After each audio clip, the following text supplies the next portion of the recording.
ಸಮಯ ಸಾಧನೆ ಚಾನಲ್ಗೆ ಸ್ವಾಗತ. ಕೊಡಗಿನಲ್ಲೂ ಮುಚ್ಚಲಿವೆ 64 ಸರ್ಕಾರಿ ಶಾಲೆಗಳು. ಇವತ್ತು ಸರ್ಕಾರಿ ಶಾಲೆಗಳು ಎಷ್ಟೊಂದು ಮುಚ್ತಾ ಇದ್ದಾವೆ, ಒಂದಕ್ಕೊಂದು ವಿಲೀನವನ್ನು ಮಾಡ್ತಾ ಇದ್ದಾರೆ. ಯಾಕೆ ಹೀಗೆ? ಇದು ತುಂಬ ವಿಷಯ ಎಲ್ಲ ಕಡೆ ಹರಿದಾಡ್ತಾ ಇದೆ. ಈಗ ಒಂದು ಸ್ವಲ್ಪ ಅದರ ಬಗ್ಗೆ ಏನಾದರೂ ಮಾತಾಡಬೇಕಿದೆ. ನೋಡಿ, ಕಡಿಮೆ ದಾಖಲಾತಿ ಮಡಿಕೇರಿಯಲ್ಲಿ ನಡೆದಿರುವಂಥ ವಿಷಯ. ಕಡಿಮೆ ದಾಖಲಾತಿ ಹೊಂದಿರುವ ಸರ್ಕಾರಿ ಪ್ರಾಥಮಿಕ ಪ್ರೌಢ ಶಾಲೆಗಳನ್ನು ಸಮೀಪದ ಶಾಲೆಗಳಿಗೆ ವಿಲೀನ ಮಾಡುವ ಪ್ರಕ್ರಿಯೆಗೆ ಸರ್ಕಾರ ಚಾಲನೆ ನೀಡಿದೆ. ಪ್ರಸಕ್ತ ರಾಜ್ಯದ 8 ಜಿಲ್ಲೆಗಳಲ್ಲಿ ಪ್ರಾಯೋಗಿಕವಾಗಿ ಈ ಪ್ರಕ್ರಿಯೆಗೆ ಚಾಲನೆ ನೀಡಲಾಗುತ್ತಿದ್ದು, ಇದು ಪೂರ್ಣ ಪ್ರಮಾಣದಲ್ಲಿ ಅನುಷ್ಠಾನಗೊಂಡರೆ ಕೊಡಗು ಜಿಲ್ಲೆಯಲ್ಲೂ 64 ಸರ್ಕಾರಿ ಶಾಲೆಗೆ ಬೀಗ ಬೀಳಲಿದೆ. ಈಗಾಗಲೇ ವಿವಿಗಳನ್ನು ವಿಲೀನಗೊಳಿಸುವ ರಾಜ್ಯ ಸಚಿವ ಸಂಪುಟದ ಉಪ ಸಮಿತಿಯ ನಿರ್ಧಾರಕ್ಕೆ ರಾಜ್ಯಾದ್ಯಂತ ತೀವ್ರ ವಿರೋಧ ವ್ಯಕ್ತವಾದ ಹಿನ್ನೆಲೆಯಲ್ಲಿ ಮುಖ್ಯಮಂತ್ರಿ ಸಿದ್ದರಾಮಯ್ಯ ಅವರು ಅಂತಹ ತೀರ್ಮಾನ ಸರ್ಕಾರದ ಮುಂದಿಲ್ಲ ಎಂದು ಹೇಳಿದರಾದರೂ ಉಪ ಸಮಿತಿಯ ವರದಿ ಕೈ ಸೇರಿದ ಬಳಿಕ ಈ ಪ್ರಸ್ತಾಪ ಮತ್ತೆ ಮುನ್ನೆಲೆಗೆ ಬರಲಿದೆ. ಅದೇ ರೀತಿ ಈ ಹಿಂದೆ ಬಸವರಾಜ ಬೊಮ್ಮಾಯಿಯವರು ಮುಖ್ಯಮಂತ್ರಿಯಾಗಿದ್ದ ಸಂದರ್ಭ ರಾಜ್ಯದಲ್ಲಿ 10ಕ್ಕಿಂತ ಕಡಿಮೆ ವಿದ್ಯಾರ್ಥಿಗಳಿರುವ ಸರ್ಕಾರಿ ಶಾಲೆಗಳಲ್ಲಿ ಗುಣಮಟ್ಟದ ಶಿಕ್ಷಣ ಸಿಗುವುದರಿಂದ ಅಂತಹ ಶಾಲೆಗಳನ್ನು ಪಕ್ಕದ ಶಾಲೆಗಳಿಗೆ ವಿಲೀನ ಮಾಡಬೇಕೆಂದು ಶಾಲಾ ಸುಧಾರಣಾ ಆಯೋಗ ಸರ್ಕಾರಕ್ಕೆ ಶಿಫಾರಸು ಮಾಡಿತ್ತು.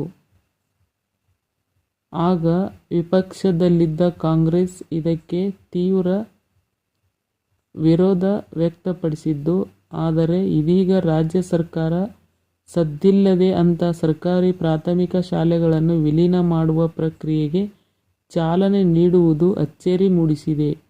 ಸರ್ಕಾರಿ ಶಾಲೆಗಳಲ್ಲಿ ಮೂಲ ಸೌಕರ್ಯಗಳ ಕೊರತೆಯಿಂದಾಗಿ ಮಕ್ಕಳು ಶಾಲೆಗಳತ್ತ ಮುಖ ಮಾಡುತ್ತಿಲ್ಲ ಎನ್ನಲಾಗಿದೆ. ಇದರಿಂದಾಗಿ ನಿರಂತರ ಮಕ್ಕಳ ಕೊರತೆ ಎದುರಿಸುತ್ತಿದ್ದ ಮಡಿಕೇರಿ ತಾಲೂಕಿನ 6, ಸೋಮವಾರಪೇಟೆ ತಾಲೂಕಿನ 12 ಹಾಗೂ ವಿರಾಜಪೇಟೆ ತಾಲೂಕಿನ 3 ಸರ್ಕಾರಿ ಶಾಲೆಗಳಿಗೆ 2019ರಿಂದ 24ರ ಅವಧಿಯಲ್ಲಿ ಬೀಗ ಹಾಕಲಾಗಿದೆ. ಈಗಾಗಲೇ ಮುಚ್ಚಲ್ಪಟ್ಟಿರುವ ಶಾಲೆಗಳಲ್ಲಿ ವಿದ್ಯಾರ್ಥಿಗಳು ದಾಖಲಾದರೆ ಶಾಲೆಗಳನ್ನು ತೆರೆಯಲಾಗುವುದೆಂದು ಶಿಕ್ಷಣ ಇಲಾಖೆ ಹೇಳುತ್ತಿದೆ. ಈಗಿನ ಮಾಹಿತಿ ಪ್ರಕಾರ ಕೊಡಗು ಜಿಲ್ಲೆಯಲ್ಲಿ 10ಕ್ಕಿಂತ ಕಡಿಮೆ ದಾಖಲಾತಿ ಹೊಂದಿರುವ 48 ಸರ್ಕಾರಿ ಕಿರಿಯ ಪ್ರಾಥಮಿಕ ಹಾಗೂ 16 ಹಿರಿಯ ಪ್ರಾಥಮಿಕ ಮತ್ತು 1 ಸರ್ಕಾರಿ ಪ್ರೌಢಶಾಲೆ ಇದೆ. ಇದೀಗ ರಾಜ್ಯದ ಕಾಂಗ್ರೆಸ್ ಸರ್ಕಾರ 10ಕ್ಕಿಂತ ಕಡಿಮೆ ದಾಖಲಾತಿ ಹೊಂದಿರುವ ಸರ್ಕಾರಿ ಪ್ರಾಥಮಿಕ ಶಾಲೆಗಳನ್ನು ವಿಲೀನ ಮಾಡುವ ಪ್ರಕ್ರಿಯೆಗೆ ಚಾಲನೆ ನೀಡಿದೆ. ಕೊಡಗು ಜಿಲ್ಲೆಯಲ್ಲಿ ಮೇಲೆ ತಿಳಿಸಿದ 64 ಸರ್ಕಾರಿ ಶಾಲೆಗಳಿಗೆ ಬೀಗ ಬೀಳುವುದು ಖಚಿತ ಎನ್ನಲಾಗುತ್ತಿದೆ. ಅತ್ತ ಖಾಸಗಿ ಶಾಲೆಗಳನ್ನು ತೆರೆಯಲು ಬೇಕಾಬಿಟ್ಟಿ ಅನುಮತಿ ನೀಡುವ ಸರ್ಕಾರ ಸರ್ಕಾರಿ ಶಾಲೆ ಉಳಿಸಿ ಎಂದು ನೆಪ ಮಾತ್ರಕ್ಕೆ ಬೊಬ್ಬೆ ಹಾಕುತ್ತಿದೆ. ಮತ್ತೊಂದೆಡೆ ಸರ್ಕಾರಿ ಶಾಲೆಗಳನ್ನು ಮುಚ್ಚಲು ತಾನೇ ಮುಂದಾಗುತ್ತಿದೆ. ಹಿಂದೆ ಬಿಜೆಪಿ ಸರ್ಕಾರದ ಅಧಿಕಾರದಲ್ಲಿದ್ದಾಗ ಸರ್ಕಾರಿ ಶಾಲೆಗಳನ್ನು ಮುಚ್ಚುವುದಕ್ಕೆ ವಿರೋಧ ವ್ಯಕ್ತಪಡಿಸಿದ್ದ ಕಾಂಗ್ರೆಸ್ ಈಗಲಾದರೂ ಎಚ್ಚೆತ್ತುಕೊಂಡು ಕ್ರಮ ತೆಗೆದುಕೊಳ್ಳದಿದ್ದಲ್ಲಿ ಮುಂಬರುವ ದಿನಗಳಲ್ಲಿ ಸರ್ಕಾರಿ ಶಾಲೆಗಳೇ ಇಲ್ಲದಂತಾಗಲಿದೆ ಎಂದು ಸಾರ್ವಜನಿಕರು ಅಸಮಾಧಾನ ವ್ಯಕ್ತಪಡಿಸಿದ್ದಾರೆ. ಇಷ್ಟರಲ್ಲೇ ತಿಳಿತಾ ಇದೆ ಏನು ಅಂದರೆ, ಸರ್ಕಾರಿ ಶಾಲೆಗಳನ್ನು ಯಾವ ಥರ ಮಾಡ್ತಾ ಇದ್ದಾರೆ. ಹೇಗಾದರೂ ಮಾಡಿ ಸರ್ಕಾರಿ ಶಾಲೆಗಳನ್ನು ಮುಚ್ಚಿ ತಮ್ಮ ಮೇಲೆ ಇರುವಂಥ ಹೊರೆಯನ್ನು ತೆಗೆದುಕೊಂಡು ಶಾಲೆಯಲ್ಲಿ ಮಕ್ಕಳಿಲ್ಲ ಅಂತ ತಿಳಿದು ನಮ್ಮ ಶಿಕ್ಷಕರನ್ನು ಬೇರೆಡೆಗೆ ವರ್ಗಾವಣೆ ಮಾಡಿ ಆ ಸ್ಕೂಲನ್ನು ಮುಚ್ಚುವಂಥ ಪರಿಸ್ಥಿತಿಗೆ ಬಂದಿದ್ದಾವೆ. ಯಾಕಂದರೆ ಸರಿಯಾಗಿ ಶಿಕ್ಷಕರು ಇಲ್ಲದ ಸ್ಕೂಲ್ಗಳಲ್ಲಿ ಮಕ್ಕಳು ಇದ್ದಾವೆ, ಇಲ್ಲ ಅಂತಲ್ಲ. ಆದರೆ ಮಕ್ಕಳು ಶಿಕ್ಷಕರು ಇಲ್ಲದ ಕಾರಣ ಬೇರೆಡೆ ಸ್ಕೂಲುಗಳಿಗೆ ಮುಖ ಮಾಡಿ ಹೋಗ್ತಾ ಇದ್ದಾರೆ. ಅದನ್ನು ಮುಚ್ಚಿಟ್ಟು ಸರ್ಕಾರ ಏನು ಮಾಡ್ತಾ ಇದೆ, ಅಡ್ಮಿಷನ್ ಇಲ್ಲ, ಮಕ್ಕಳಿಲ್ಲ ಅಂತ ಹೇಳಿ ಶಾಲೆ ಮುಚ್ಚೋ ಪರಿಸ್ಥಿತಿಯಲ್ಲೇ ಬಂದಿದ್ದಾರೆ ಹೊರತು ಯಾವುದೇ ಒಂದು ಸರ್ಕಾರಿ ಶಿಕ್ಷಕರನ್ನು ನೇಮಕ ಮಾಡುವಂಥ ಮನಸ್ಥಿತಿಯಲ್ಲಿ ಇಲ್ಲ. ಈ ಥರ ಇದ್ದರೆ ಇವತ್ತಿನ ಮಕ್ಕಳು ನಾಳಿನ ಪ್ರಜೆಗಳು ಅಂತ ಯಾವ ರೀತಿ ಹೇಳಬೇಕು ಹೇಳಿ. ಇವಾಗ ದುಡ್ಡು ತಿಂದು ದುಡ್ಡಿನಲ್ಲೇ ಬದುಕ್ತಾ ಇರೋ ಜನಗಳಿಗೆ, ಮಕ್ಕಳಿಗೆ ದುಡ್ಡು ಹಾಕಿ ಬೇರೆ ಪ್ರೈವೇಟ್ ಸ್ಕೂಲಲ್ಲಿ, ಖಾಸಗಿ ಸ್ಕೂಲಲ್ಲಿ ಕಳಿಸ್ತಾರೆ. ಆದರೆ ಬಡ ವರ್ಗದ ಮತ್ತು ಮಧ್ಯಮ ವರ್ಗದ ಕೆಲವೊಂದು ಜನ, ಒಂದು 20% ಮಾತ್ರ ಹೈಯೆಸ್ಟ್ ಇದ್ದವರಿದ್ದಾರೆ. ಇನ್ನು ಮಿಕ್ಕ ಉಳಿದವರೆಲ್ಲ 80-70% ಎಲ್ಲ ಜನ ಮಧ್ಯಮ ವರ್ಗದವರಿದ್ದಾರೆ. ಇವಾಗಿನಿಂದನ ಮಕ್ಕಳಿಗೆ ಸ್ಕೂಲಿಗೆ ದುಡ್ಡನ್ನು ಖರ್ಚು ಮಾಡಿದರೆ ಮುಂದೆ ಯಾವ ಥರ ಖರ್ಚು ಮಾಡಬೇಕು ಹೇಳಿ. ಇವಾಗ ಗೌರ್ಮೆಂಟ್ ಜಾಬ್ ಅನ್ನೋದೇ ಇಲ್ಲ, ಎಷ್ಟಂತ ಖರ್ಚು ಮಾಡಿ ಮಕ್ಕಳಿಗೆ ಸ್ಕೂಲಿಗೆ ಫೀಸ್ ಕಟ್ಟಿ ಕಲಿಸಿ ಮುಂದೆ ಏನು ಮಾಡಬೇಕು ಹೇಳಿ. ಗೌರ್ಮೆಂಟ್ ಸ್ಕೂಲಲ್ಲಿ ಕಳಿಸಿದರೆ ಮಕ್ಕಳಿಗೆ ಏನಾದರೂ ಒಂದು ಅವರ ಉಪಜೀವನಕ್ಕೆ ಕಲಿತಾರೆ. ಕಲಿತ ಮೇಲೆ ಮುಂದೆ ತಮ್ಮ ಕಾಲ ಮೇಲೆ ತಾವು ನಿಲ್ತಾರೆ. ಆದರೆ ನೌಕರಿ ಹಿಡಿಯೋ ಮಾತಂತೂ ಇಲ್ಲ. ನೌಕರಿ ಹಿಡೀಲಿ ಬಿಡಲಿ, ಮಕ್ಕಳು ತಮ್ಮ ತಿಳುವಳಿಕೆಗಾಗಿ ಸ್ಕೂಲಿಗೆ ಹೋಗಬೇಕು. ತಮ್ಮ ತಿಳುವಳಿಕೆಯನ್ನು ಕಲಿಬೇಕು ಅಂದರೆ ಎಲ್ಲಿ ಏನು ಮಾಡಬೇಕು ಹೇಳಿ. ಈ ಥರ ಗೌರ್ಮೆಂಟ್ ಸ್ಕೂಲುಗಳನ್ನು ಮುಚ್ಚಿ ತಮ್ಮ ಬೇಕಾಬಿಟ್ಟಿ ರಾಜಕೀಯವನ್ನು ತಂದಲ್ಲಿಟ್ಟು ತಮ್ಮದೇ ಆದಂಥ ಒಂದು ಪ್ರೈವೇಟ್ ಸ್ಕೂಲನ್ನು ಸ್ಟಾರ್ಟ್ ಮಾಡಿ ಅಲ್ಲೇ ಮಕ್ಕಳಿಗೆ ಹೋಗಲಿ ಅನ್ನುವಂಥ ಮನೋಭಾವ ಇದ್ದಿರಬಹುದೇನೋ ಈ ರಾಜಕೀಯದಲ್ಲಿ. ಆದರೆ ಇದು ಸಾಕಷ್ಟು ಜನ, ಒಂದು ಸುಮಾರು 10 ಲಕ್ಷ ಜನ ಇರ್ಬೋದೇನೋ D.Ed B.Ed ಮಾಡಿ ಡಬಲ್ ಡಿಗ್ರಿ ಮಾಡಿಕೊಂಡು 5 ವರ್ಷ 10 ವರ್ಷ 8 ವರ್ಷ ತುಂಬ ವರ್ಷಗಳಿಂದನ ಕಾಯ್ತಾ ಕೂತಿದ್ದಾರೆ. ಅವ್ರಿಗೆ ಏನು ಹೇಳೋದು, ಯಾಕೆ ನೀವು D.Ed B.Ed ಕಾಲೇಜ್ಗಳನ್ನು ಓಪನ್ ಮಾಡಿದ್ರಿ, ಕಲಿಯೋರಿಗೆ ಕಲಿತು ಮನೇಲಿ ಇರಲಿ ಅಂತ ಮಾಡಿದ್ರ ಹೇಗೆ, ಅದು ಅರ್ಥ ಆಗ್ತಿಲ್ಲ. D.Edಕ್ಕೆ ಮತ್ತು B.Edಕ್ಕೆ ಲಿಮಿಟೆಡ್ ಸೀಟ್ಗಳನ್ನು ಕೊಡ್ಬೋದಿತ್ತಲ್ಲ, ಯಾಕೆ ನೀವು ಬೇಕಾಬಿಟ್ಟು ಅವರಿಗೆ ಪರ್ಮಿಷನನ್ನು ಕೊಟ್ರಿ ಕಲೀಲಿಕ್ಕೆ. ಏನೋ ಬಡ ತಾಯಿ ತಂದೆಗಳು ಹೊಲದಲ್ಲಿ ಅಥವಾ ಊರಲ್ಲಿ ಏನೋ ಕೂಲಿ ನಾಲಿ ಮಾಡಿ ಮಕ್ಕಳು ಎಜುಕೇಷನ್ ಮಾಡಲಿ, ನನ್ನ ಮಗ ಟೀಚರ್ ಆಗ್ತಾನೆ, ನನ್ನ ಮಗಳು ಟೀಚರ್ ಆಗ್ತಾಳೆ ಅನ್ನೋ ಉದ್ದೇಶದಿಂದ ದುಡ್ಡನ್ನು ಹಾಕಿ ಕಲಿಸಿ ಸುಮಾರು ಎಷ್ಟು ವರ್ಷ ಆಗಿದೆ ಅಂದರೆ, ಫಸ್ಟ್ ಪೇಪರ್ ಕರೆದು ಎಷ್ಟು ವರ್ಷ ಆಗಿದೆ ನಿಮ್ಮದೇ ನೀವು ಒಪ್ಕೊಳ್ಳಿ. ಯಾರು ಸರ್ಕಾರ ಯಾಕೆ ಫಸ್ಟ್ ಪೇಪರ್ಗೆ ಕಲೀಲಿಕ್ಕೆ ಟೈಮನ್ನು ಕೊಟ್ಟರು, ಕಾಲೇಜನ್ನು ಓಪನ್ ಯಾಕೆ ಮಾಡಿದರು, ಮುಂದೆ ಕಲ್ತ ಮೇಲೆ ಮಕ್ಕಳು ಏನು ಮಾಡಬೇಕು ಅನ್ನೋಂಥ ಪರಿಜ್ಞಾನವೂ ಕೂಡ ಇರಲಿಲ್ವಾ ಶಿಕ್ಷಕರು ಈ ಸರ್ಕಾರಕ್ಕೆ. ಯಾಕೆ ಈ ಥರ ಮಾಡಿದ್ದಾರೆ ನೋಡಿ. ಕಲೀಲಿಕ್ಕೆ ಕೊಟ್ಟಿದ್ದಾರೆ, ಬೇಕಾಬಿಟ್ಟು ಕಲೀಲಿಕ್ಕೆ ಕೊಟ್ಟಿದ್ದಾರೆ. ಕಲ್ತ ಮೇಲೆ ಅವರು ಏನು ಮಾಡಬೇಕು, ಕೆಲಸ ಮಾಡ್ತೀನಿ ಅಂದರೆ ಕೆಲಸ ಕೂಡ ನೀಗಲ್ಲ. ಆಲ್ರೆಡಿ ದುಡ್ಡು ಹಾಕಿರ್ತಾರೆ, 1 ಲಕ್ಷ 2 ಲಕ್ಷ ದುಡ್ಡು ಹಾಕಿ ಕಲಿತು ಅದು ಎಲ್ಲ ದುಡ್ಡಿಗೆ ಬಡ್ಡಿ ಎಲ್ಲಿಂದ ಕಟ್ಟಬೇಕು, ಅದನ್ನು ಯಾವ ಥರ ರೀತಿ ತಕ್ಕೋಬೇಕು.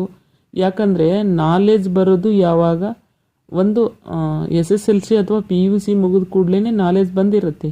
ಅವರಿಗೆ ಓದು ಬರಹ ತಿಳುವಳಿಕೆ ಬಂದರೆ ಸಾಕಲ್ವಾ. ಜಾಬಿಗೆ ಹೋಗಬೇಕಂದ್ರೆ ಮಾತ್ರ ಮುಂದಿನ ಕಲೀಲಿಕ್ಕೆ ಇಡಬೇಕು, ಇಲ್ಲಾಂದರೆ ಯಾಕೆ ಉದ್ದು ಕಲೀಲಿಕ್ಕೆ ಇಡಬೇಕು ಹೇಳಿ. ಡಿಗ್ರಿ ಒಂದಲ್ಲ ಎರಡಲ್ಲ, ಸಾಕಷ್ಟು ಡಬಲ್ ತ್ರಿಬಲ್ ಡಿಗ್ರಿಗಳನ್ನು ಮಾಡಿ ಸುಮಾರು ವರ್ಷಗಳಿಂದ ಸಿಟಿನಲ್ಲಿ ಕೋಚಿಂಗ್ ತೊಗೊಂಡು ಅಲ್ಲಿ ಇಲ್ಲಿ ಕುಂತು ರೂಮ್ ಹಿಡ್ಕೊಂಡು ಉಪವಾಸ ವನವಾಸ ಮಾಡಿ ಕಲಿತಾ ಇದ್ದಾರೆ ಮಕ್ಕಳು. ಯಾಕೆ ಕಲಿತಾ ಇದ್ದಾರೆ ಹೇಳಿ. ಅವರು ನಮ್ಮ ತಾಯಿ ತಂದೆಗೆ ನಾವು ಹೊರೆ ಆಗಬಾರ್ದು, ನಮ್ಮ ತಾಯಿ ತಂದೆ ನಮಗೆ ತುಂಬ ದುಡ್ಡು ಹಾಕಿ ಕಲಿಸಿದ್ದಾರೆ ಅನ್ನೋ ಉದ್ದೇಶದಿಂದ ಅವರು ಕಲಿತಾ ಇದ್ದಾರೆ. ಆದರೆ ಅವ್ರ ಜೀವನನೂ ಅಳಗಾಲಾಗ್ತದೆ, ತಾಯಿ ತಂದೆ ಜೀವನನೂ ಅಳಗಾಲಾಗ್ತದೆ. ಇದೆಲ್ಲ ಮಾಡೋದು ಸರ್ಕಾರ ಮಾತ್ರ.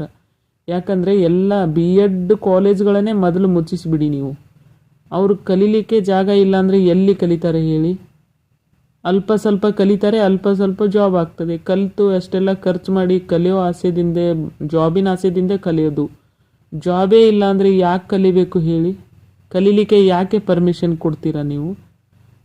ಪ್ರೈವೇಟ್ಸ್ ಕಾಲೇಜ್ಗಳನ್ನು ಯಾಕೆ ಓಪನ್ ಮಾಡ್ತೀರಾ, ಅವೆಲ್ಲ ಯಾಕೆ ಹೇಳಿ. ಮನೆಯಲ್ಲೇ ಅನ್ಪಡೆ ಇರ್ತಾರೆ, ತಾಯಿ ತಂದೆ ಕಲಿದೇ ಇರ್ತಾರೆ.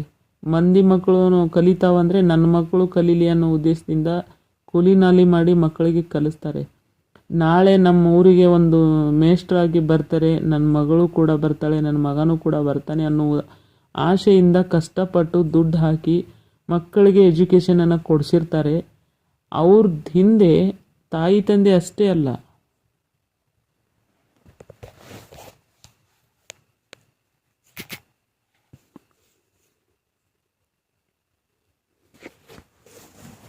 ಅವ್ರ ಹಿಂದೆ ತಾಯಿ ತಂದೆ ಅಷ್ಟೇ ಅಲ್ಲ, ಅವ್ರ ಹಿಂದೆ ತುಂಬ ತುಂಬ ಫ್ಯಾಮಿಲಿ ಇರುತ್ತೆ.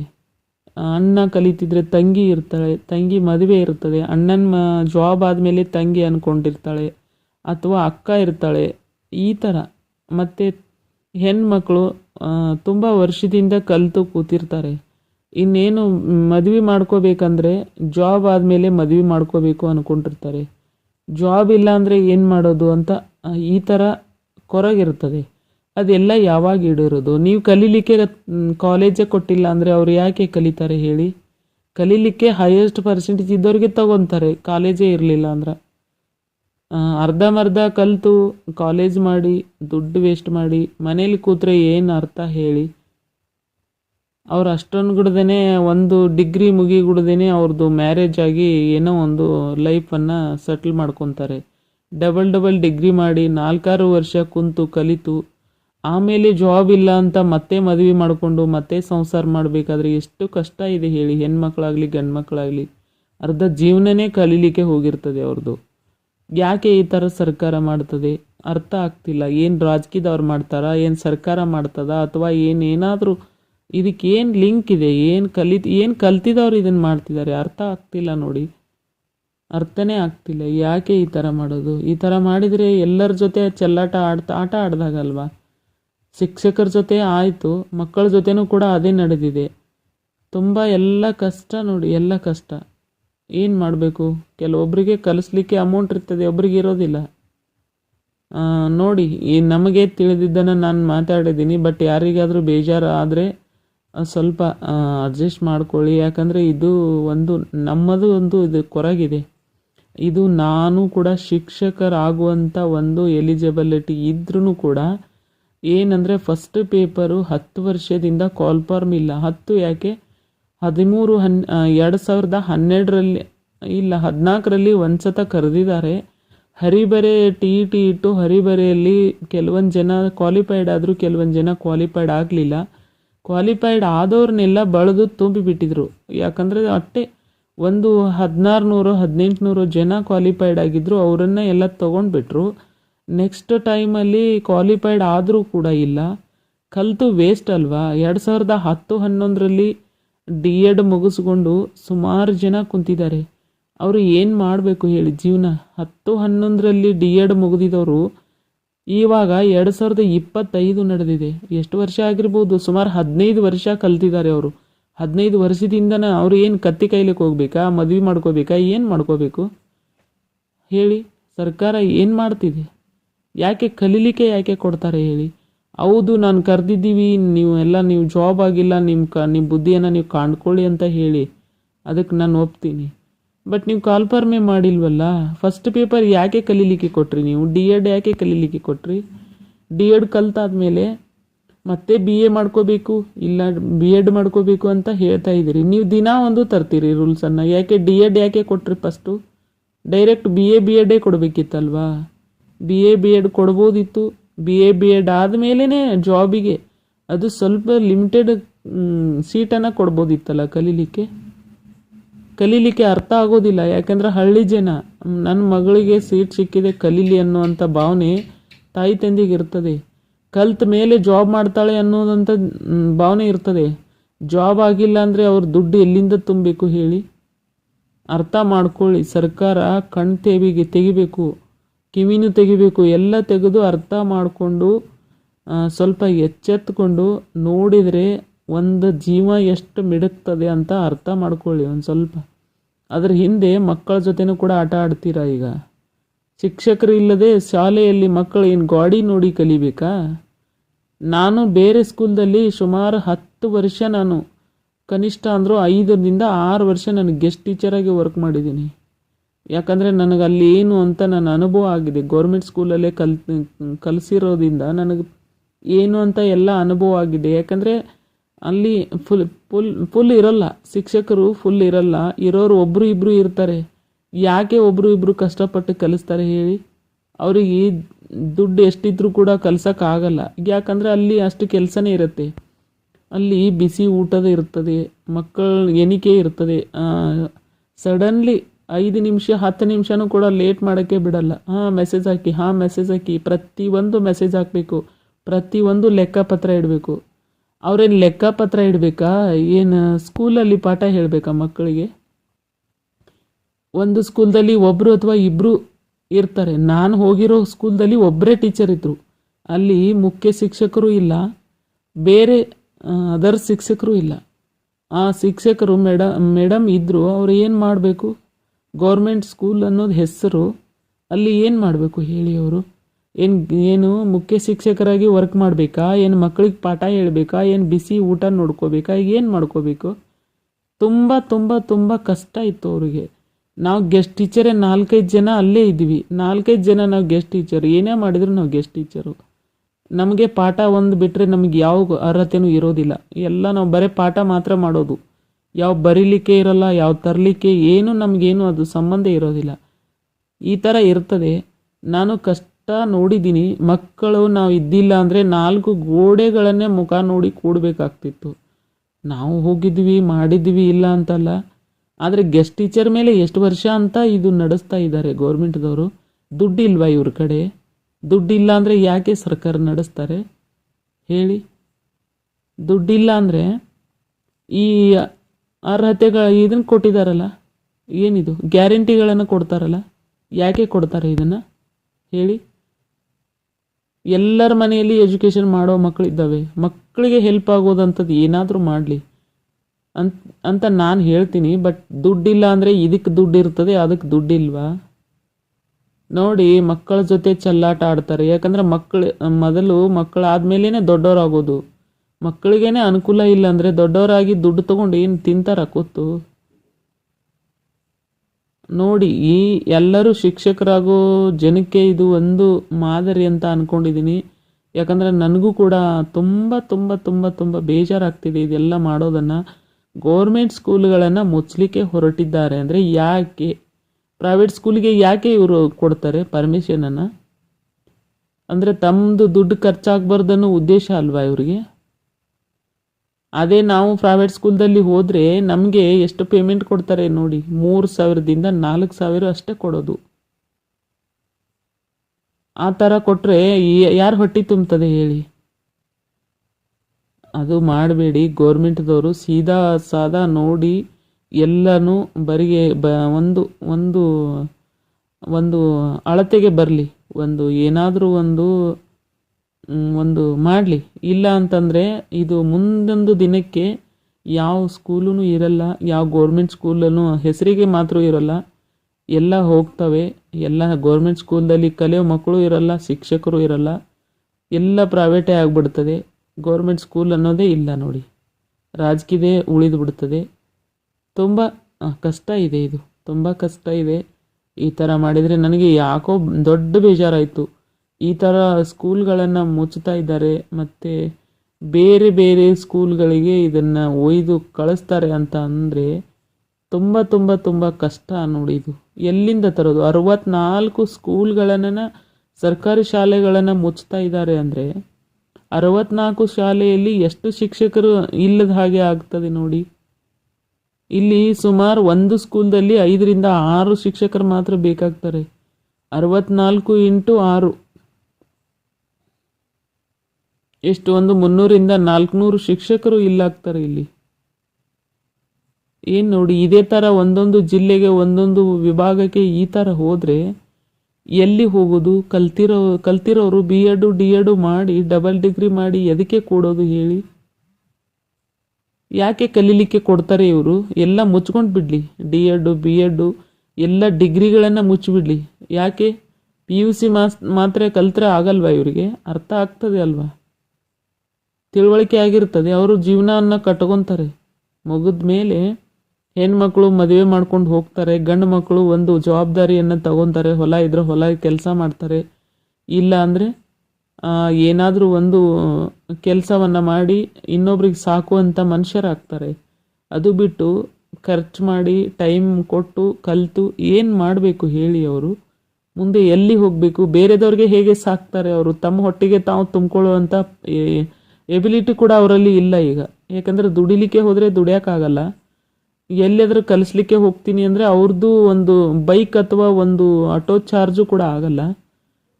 ಅಥವಾ ಮತ್ತು ಗೌರ್ಮೆಂಟ್ ಸ್ಕೂಲ್ ಅಂತೂ ಕರಿತಾ ಇಲ್ಲ. ಏನು ಮಾಡಬೇಕು ಹೇಳಿ? ಶಿಕ್ಷಕರಾಗಲಿಕ್ಕೆ ಅರ್ಹತೆಯೇ ಇಲ್ವಾ ಹೇಳಿ? ತುಂಬ ತುಂಬ ಬಡ್ದಾಡ್ತಾರೆ, ನಾನು ರಾಜಕೀಯ ಮಾಡ್ತೀನಿ, ನಾನು ಮಾಡ್ತೀನಿ. ಇಂಥ ಸರ್ಕಾರ, ಇಂಥ ಜೀವನ, ಇಂಥ ರಾಜ್ಯ ಅಂದರೆ ಏನು ಮಾಡೋದು, ಎಲ್ಲಿ ಹೋಗೋದು? ತುಂಬ ಬೇಜಾರಾಗ್ತಿದೆ. ಯಾಕಂದರೆ 10-15 ವರ್ಷ ಆಯಿತು ನಮ್ಮದು ಕೂಡ ಡಿಗ್ರಿ ಮುಗಿದ್ಗಳು, ಡಿ ಎಡ್ ಮುಗಿದುಕೊಂಡು 15 ವರ್ಷ ರನ್ನಿಂಗ್ ಇದೆ. ಎಲ್ಲಿ ಹೋಗಬೇಕು ನಾವು? ನಮ್ಮಂಥ ಲಕ್ಷಾನುಗಟ್ಟಲೆ ಜನ ಇದ್ದಾರೆ. ನಮ್ಮ ಬ್ಯಾಚಿಗೆ ನಾವು 80 ಜನ ಇದ್ದೀವಿ. ನಮ್ಮ ಬ್ಯಾಚಿಗೆ 80 ಜನದಲ್ಲಿ ಓನ್ಲಿ ಇಬ್ಬರು ಜಾಬ್ ಆಗಿದೆ. ಶಿಕ್ಷಕರ ನೌಕರಿ ಇಬ್ಬರದಾಗಿದೆ. ಇನ್ನು ಉಳಿದವರು 78 ಜನ ಯಾರೂ ಕೂಡ ಯಾವ ಜಾಬು ಕೂಡ ಇಲ್ಲ. ಯಾವ ಶಿಕ್ಷಕರನ್ನೋ ಮಾತೇ ಇಲ್ಲ ನೋಡಿ. ಏನು ಮಾಡಬೇಕು ಹೇಳಿ? ಇದೇ ಥರ ನನ್ನ ಜಾಗದಲ್ಲಿ ಇದ್ದವರು ಎಲ್ಲರೂ ಇದೇ ಥರ ಆಗಿದೆ. ಈ ಥರ ಆದರೆ ಎಲ್ಲಿ ಹೋಗೋದು ಹೇಳಿ? ನೋಡಿ, ನನಗೆ ತುಂಬ ಬೇಜಾರಾಗಿದೆ. ನಾನು ತುಂಬ ಮಾತಾಡಿದ್ದೀನಿ. ನಿಮಗೇನಾದರೂ ಬೇಜಾರಾದರೆ ಒಂದು ಕಮೆಂಟ್ ಹಾಕಿ. ಇದೇ ಥರ ನನಗೂ ಕೂಡ ತುಂಬ ಬೇಜಾರಾಗಿದೆ. ಇವಾಗ ನಾನು ಶಿಕ್ಷಕರಾಗೋ ಮಾತನ್ನು ತೆಗೆದು ನಾವು ಹೊಲ್ಮನೆ ಕೆಲಸಕ್ಕೆ ಹತ್ತಿದ್ದೀವಿ ಕೂಡ. ನೀವು ಏನು ಮಾಡ್ತೀರಾ ನೋಡಿ. ಶಿಕ್ಷಕರಾಗುವಂಥ ಲಕ್ಷಣ ಈ ಜೀವನದಲ್ಲಿ ನಮಗಿಲ್ಲ. ಏನು ಪ್ರೈವೇಟ್ ಸ್ಕೂಲ್ದಲ್ಲಿ ಹೋದರೂ ಕೂಡ ನಮಗೆ ಅಮೌಂಟು ನಮಗೆ ಸಾಲಲ್ಲ. ಮತ್ತು ಗೆಸ್ಟ್ ಟೀಚರಾಗಿ ಹೋದರೂ ಕೂಡ ಅಲ್ಲಿ ಗೆಸ್ಟ್ ಟೀಚರಾಗಿ ನಾವು ನಮ್ಮನ್ನು ಕನ್ಸರ್ನ್ ಮಾಡಿದರೂ ಕೂಡ ನಮಗೆ ಅಲ್ಲಿ ನಮಗೆ ವ್ಯಾಲಿಡಿಟಿ ಇರಲ್ಲ. ತುಂಬ ತುಂಬ ತುಂಬ ಟೈಮ್ ಅಲ್ಲಿ ಹಾಳಾಗ್ತದೆ ಅಂತ ಕಣ್ಕೊಂಡು ಅದನ್ನು ಕೂಡ ನಾನು ಹೋಗ್ತಿಲ್ಲ. ನೋಡಿ, ನಿಮಗೂ ಹೇಗಾದರೂ ತಿಳ್ಕೊಂಡ್ರೆ, ಗೆಸ್ಟ್ ಟೀಚರ್ ಹೋಗ್ತಿದ್ರೆ ಯಾರು ನನ್ನ ಮನಸ್ಸಿಗೆ ಹೇಳ್ತದೆ, ಯಾರು ಹೋಗಲಿಕ್ಕೆ ಹೋಗಬೇಡಿ. ಯಾಕಂದರೆ ಹೋದರೆ ನಮ್ಮಂಥವರೇ ಹೋಗಿ ಗೆಸ್ಟ್ ಟೀಚರಾಗಿ ವರ್ಕ್ ಮಾಡಿದರೆ ಗೌರ್ಮೆಂಟ್ ಸ್ಕೂಲ್ಗಳು ನಡೀತಾ ಇರ್ತವೆ. ಅವರಿಗೆ ಗೌರ್ಮೆಂಟಲ್ಲಿ ತುಂಬಬೇಕು ಅನ್ನುವಂಥ ಭಾವನೆಯೇ ಬರಲ್ಲ. ಯಾರು ಹೋಗದೇ ಇದ್ದರೆ ಸ್ಕೂಲ್ದಲ್ಲಿ, ಯಾರೂ ಹೋಗ್ದೇ ಇಲ್ಲದೆ ಆವಾಗ ಅವರಿಗೆ ಸ್ವಲ್ಪ ಮತ್ತೆ ಎಚ್ಚೆತ್ಕೋತಾರೆ. ಈಗ ಅವರಿಗೆ ಏನಾಗಿದೆ, ಊಟದ ಜೊತೆ ಉಪ್ಪಿನಕಾಯಿ ಅಂತ ಗೆಸ್ಟ್ ಟೀಚರನ್ನು ತಗೊಂಡು ಸ್ಕೂಲ್ಗಳನ್ನು ನಡೆಸ್ತಾ ಇದ್ದಾರೆ. ಇದು ಭಾಳ ದಿನ ಇರಲ್ಲ. ನಾವು ಬಿಟ್ಟರೆ ಬೇರೆದವರು ಹೋಗ್ತಾರೆ, ಮತ್ತೆ ಬೇರೆದವ್ರು ಬಿಟ್ಟರೆ ಬೇರೆದವ್ರು ಹೋಗಲಿಕ್ಕೆ ತುದಿಗಾಲ ಮೇಲೆ ನಿಂತಿರ್ತಾರೆ. ನಾವೇ ಇಷ್ಟು ಹಾರಿದ ಮೇಲೆ ಗೌರ್ಮೆಂಟ್ ಯಾಕೆ ನಮಗೆ ಚಿಂತೆ ಮಾಡ್ತದೆ ಹೇಳಿ? ನಾವು ಕಣ್ತೆರೆದು ನಮ್ಮ ಜೀವನವನ್ನು ನಾವು ಕಾಣ್ಕೋಬೇಕು. ಕಲಿತಾ ಇದ್ದೀವ ಕಲ್ತೀವಿ, ಓದ್ತಾ ಇದ್ದೀವ ಓದ್ತೀವಿ. ಯಾಕೆ ಗೆಸ್ಟ್ ಟೀಚರ್ ಕಡೆ ವಾಲ್ತಾ ಇದ್ದೀವಿ? ಅದು ಬಿಟ್ಟು ಅದಕ್ಕೇನು ಸಜೆಷನ್ ಮಾಡಬೇಕು ಅಂತ ಎಲ್ಲರೂ ಒಂದೊಂದು ತೀರ್ಮಾನಕ್ಕೆ ಬಂದು ಸ್ವಲ್ಪ ಏನಾದರೂ ರ್ಯಾಲಿ ಮಾಡೋದು, ಏನಾದರೂ ಮಾಡಿ ಏನಾದರೂ ಒಂದು ತಲೆಯಲ್ಲಿ ಹಾಕಿ ಹೋದರೆ ಒಂದು ಏನಾದರೂ ಆಗ್ತದೆ. ಅದು ಬಿಟ್ಟು ನನ್ನ ಹೊಟ್ಟೆ ತುಂಬ್ತದೆ, ನಾನು ಇಲ್ಲೇ ಹೋಗ್ತೇನೆ ಅಂತ ಹೋದರೆ ಅದೇ ನಾವು ಮಾಡೋದು ತಪ್ಪು. ನಾವೇ ಅವರಿಗೆ ಸಪೋರ್ಟ್ ಆದರೆ ಅವರು ಒಂದು ನಡೆಸ್ಕೊಂಡು ಹೋಗ್ತಾರೆ. ಯಾಕೆ ಗೌರ್ಮೆಂಟ್ದವ್ರು ಬೇಕು ಅವರಿಗೆ? Okay, thank you.